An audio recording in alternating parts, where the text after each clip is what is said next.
I don't know which one I like the most. I'm going to be doing 2 plushies in this video. I saw a really cute Mosslax and a Sentret on Instagram, and I wanted to also do them as well. The greens are for Mosslax, and the other 3 colors that I have here is for Sentret. And I really think that this yarn is really good for Mosslax because it definitely gives off like a moss type feeling. The Mosslax pattern I'm going to be using is by Pumpicrochet, and I'll make sure to link it in the description as well. This is very mossy looking yarn. It really reminds me a lot of Elise Baby Softy. I'm so happy I found kind of a dupe because I really love that yarn, but I cannot get the thicker version.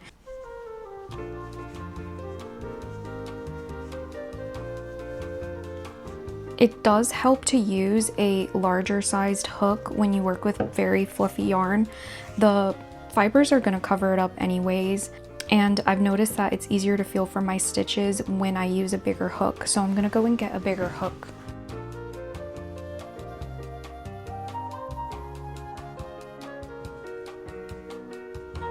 Okay, so this is what I have so far. It looks like a little moss carpet.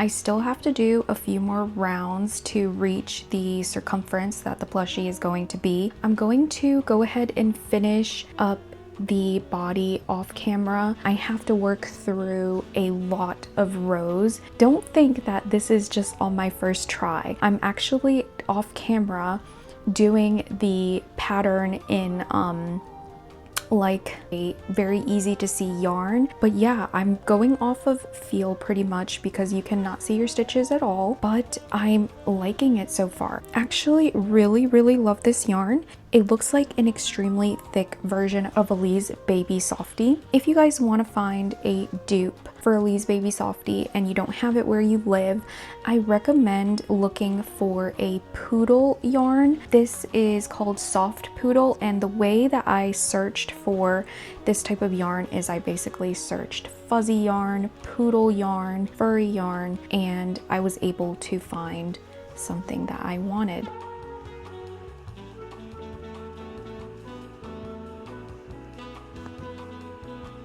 I used up 1 skein already. This is actually my 2nd skein. So all of this took 1 skein, or 100 grams or so.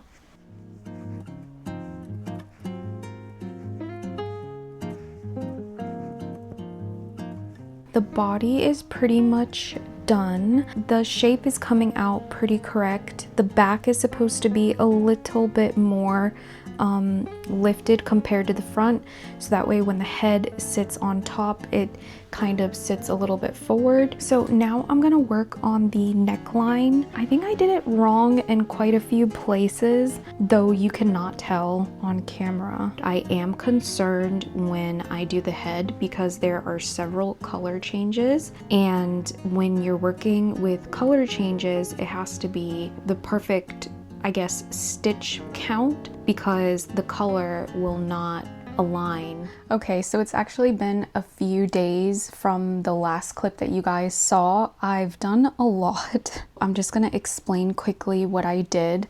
So I did a practice Mosslax on the side, which ended up being very cute. I've never done color changing this much before, so I wanted to do something with an easy to see yarn first, so that way I could then do it with the fluffy yarn after. And that is going to be the big challenge today. I don't think I'm going to be able to see anything.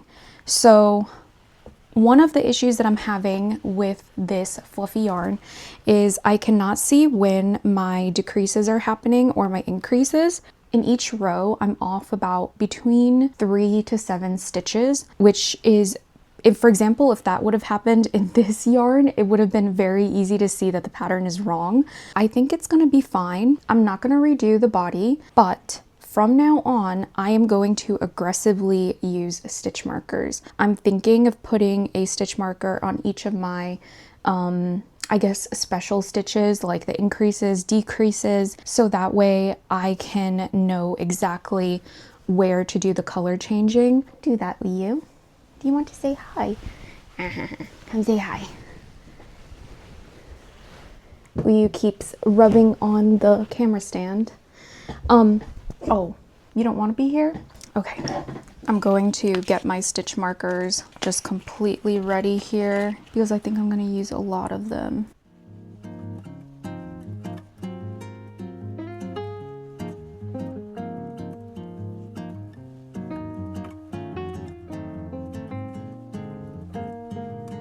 Yay, I got the stitch count correct. So yeah, I'm going to mark every few stitches so that way I can go back and correct my mistakes. I think that this is the way I'm gonna be able to get around not being able to see my stitches.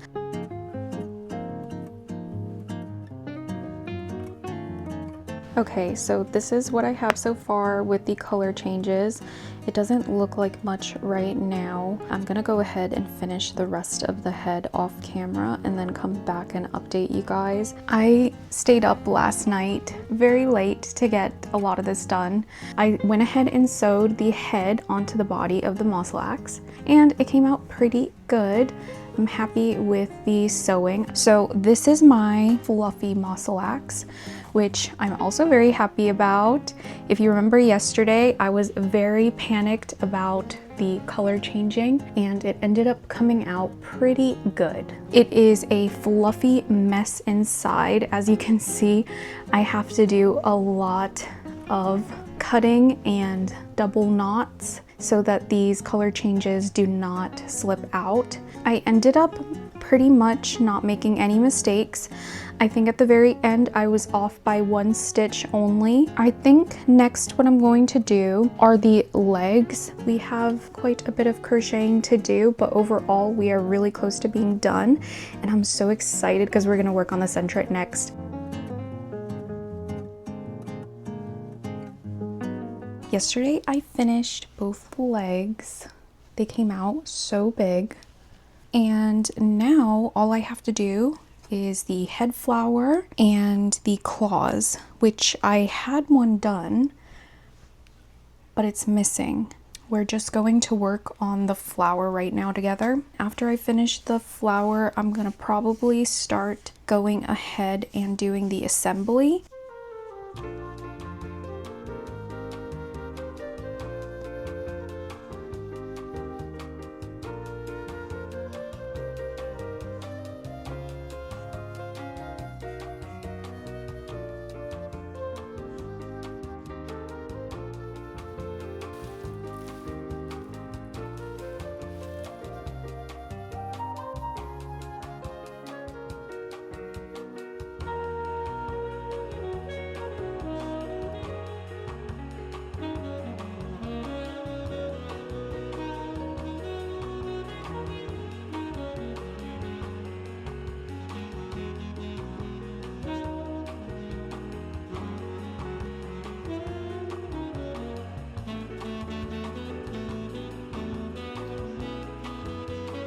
Yay! We completed the 2 projects. I am so happy with how these came out. I wanted to get bright lighting for this, but again, I can never get bright lighting for some reason. It is thunderstorming a lot today. So this was actually supposed to be my practice Mosslax. I ended up finishing this one first last night and wow. He came out extremely cute. I wasn't expecting to like it as much as I do because usually I don't like this type of yarn for plushies because I like my plushies to be very soft. I was kind of using him as a pin cushion last night because I needed a lot of pins yesterday for the sewing. This project had a lot of sewing. I would definitely say this project is probably a bit hard for a beginner, but I think it's extremely worth it. I will make sure to tag everything in the description so that way you guys can make your own if you want to. And I really suggest that you do because he's just so cute. This is definitely one of those projects that I'm going to do again. I have a lot of friends that will probably want a Mosslax. I did not make that many mistakes with this project. This one, I did make a lot of mistakes because this yarn is extremely hard to see.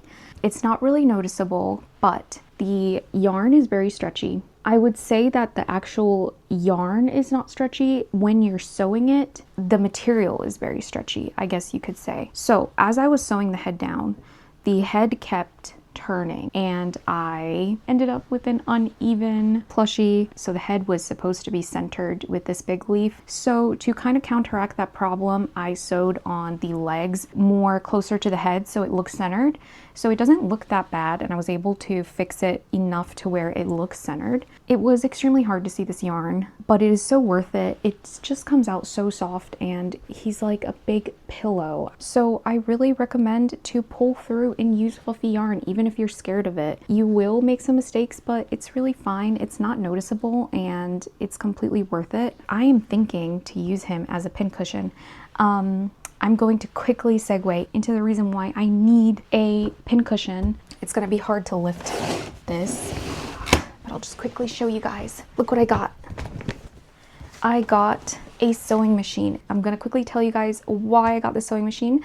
So, as you guys know, I love making plushies and I love crocheting them, but I also want to try different things out. I bought this fabric. I didn't buy much of it because I'm thinking of starting off with a very, very small project. I don't know how to use a sewing machine. So what I'm thinking is that I might make a video of me learning how to sew. So I hope that you guys stick around for that. That's coming very, very soon. So that's why I might need a pincushion. And I know that kind of sounds bad, but I might use him as a pincushion. Now we're gonna move on to the next project. I'm so excited for this Sentret. The plushie that I saw is by Ghost Kitty Crochet, but the pattern is actually by loopycathrine, and they quite generously posted their full pattern on their website. Something interesting that I recently learned, UK abbreviations for crochet, their double crochet is actually a single crochet in American crochet terminology. Just a quick little reminder that UK and US crochet terminology is different.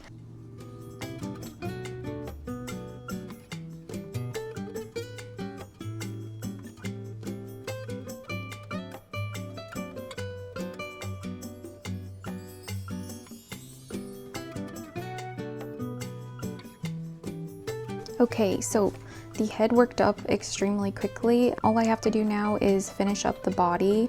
The good thing about Sentret is he's basically just a big oval. I think this is going to end up a medium-sized plushie, and so far it's working up very quickly. So I'm going to continue up the body, and then we have lots of parts to do.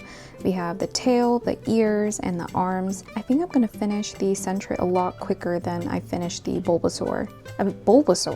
Mosslax. This is how much I got done last night. I got most of the body done, and I'm getting ready to close it up, but I need to go ahead and see what size eyes are gonna work. I'm just not sure what size eyes to use because my yarn is completely different from the original pattern. I have 12mm eyes, and I'm pretty sure I also have 10mm as well. Okay, yeah, I have 10mm as well, but I feel like between 10 and 12 might be more suitable. Sentret doesn't really have big eyes. Once I secure them, they will sink into the yarn. Okay, so this is funny. I know that you guys are probably not going to be able to tell the difference at all, but this is a size 12. And this is also a size 12, but from a different brand. The 12mm from there looks to be smaller. Surprisingly, they do look a little bit smaller, but now I just don't know if it's my eyes that are seeing things differently. I can't tell. It looks slightly bigger to me, but I'm taking too much time. Before I secure them, I'm going to crochet up some ears.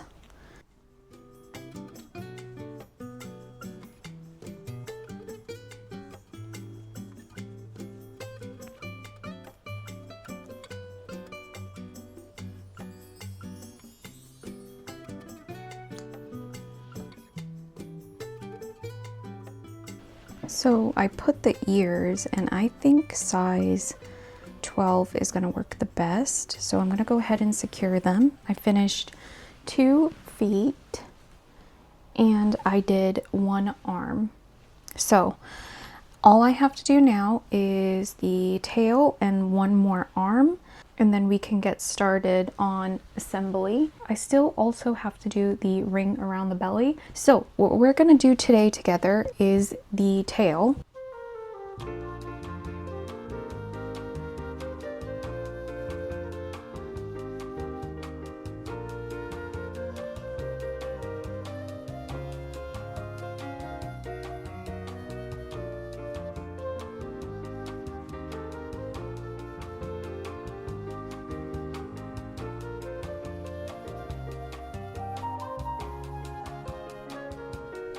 I pretty much finished the tail. It took a really long time. I think I took about 1.5 hours just on this tail.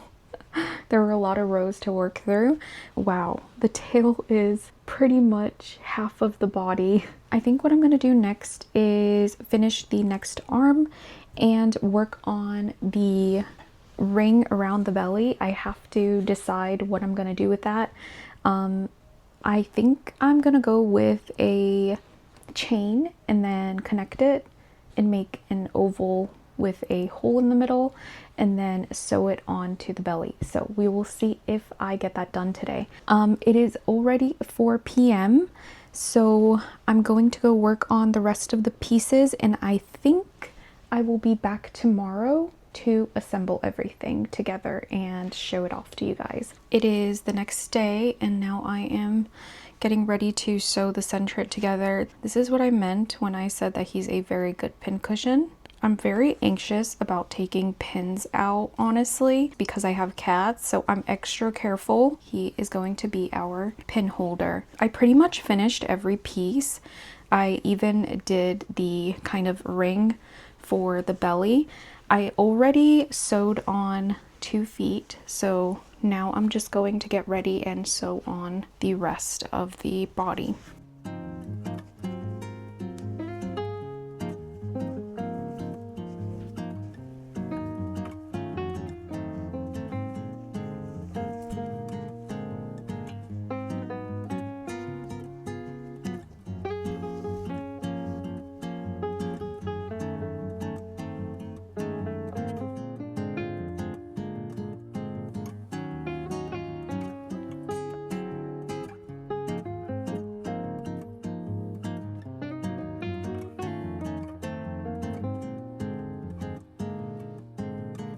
We finished another project. This took a lot longer than I expected. When I first started doing it, I thought I was going to finish it very quickly, especially because the body worked up so quickly. The tail took a long time, even though it might not look like it because it's so fluffy, so you cannot really see that many rows, but there are a lot of rows in the tail. This here is basically just an oval ring and then sewed on to the belly of Sentret, and it came out really good. It's a little bit like 3D, which is nice. I mean, this is 3D. Why would I say that? It's popped out, I guess you could say, so it feels very nice when you're touching it. The pattern was very easy to follow and very fun to work up in this yarn. I'll try and get some good daylight pictures sometime this week, and I'll probably post a community post, so be on the lookout for those pictures. This is kind of my first Pokemon inspired video on this channel, and I hope you guys really enjoyed it. I also wanted to say welcome to everyone on the channel. We have a lot of subscribers coming in, so I wanted to say thank you very much for that. I hope that you guys enjoy the plushie content that I've been making, and I definitely will be posting more. So if you're interested in cute plushies, maybe I'll do more Pokemon plushies, you are welcome to subscribe, and I hope to see you in the next one. Every single video I will probably say I like this one the most.